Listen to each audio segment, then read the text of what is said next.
মুড়ি মাখা পছন্দ করে না এমন মানুষ কিন্তু খুব কমই আছে বাংলাদেশে। আমি অনেক পছন্দ করি খেতে। আজকে হঠাৎ খেতে ইচ্ছা হলো, তাই বসে গেলাম মুড়ি মাখা নিয়ে।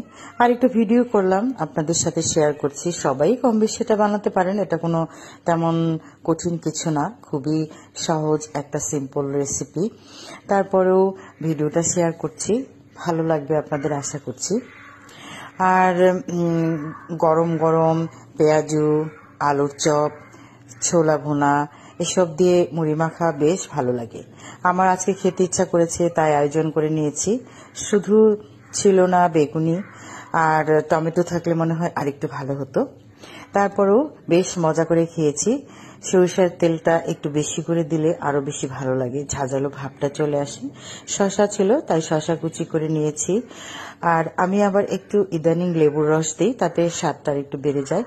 আজকে লেবুর রস দিতে ভুলে গিয়েছিলাম, তাই এগুলো দিয়েই আজকে মুড়ি মাখানো হয়েছে। আর চা তো থাকবেই সাথে।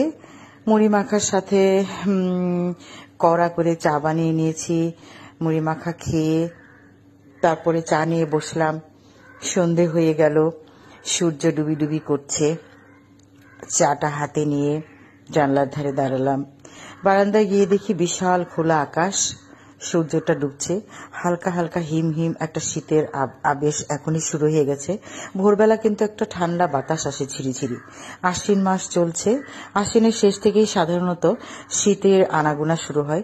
শীতটাকে আমি খুব উপভোগ করি, আমার কাছে খুবই ভালো লাগে। শীত ঋতুটা সত্যিই অনেক ভালো লাগে, হয়তো অনেকের ভালো লাগে না, কিন্তু আমার ভালো লাগে। তো হয়ে গেল আমার মুড়ি মাখা।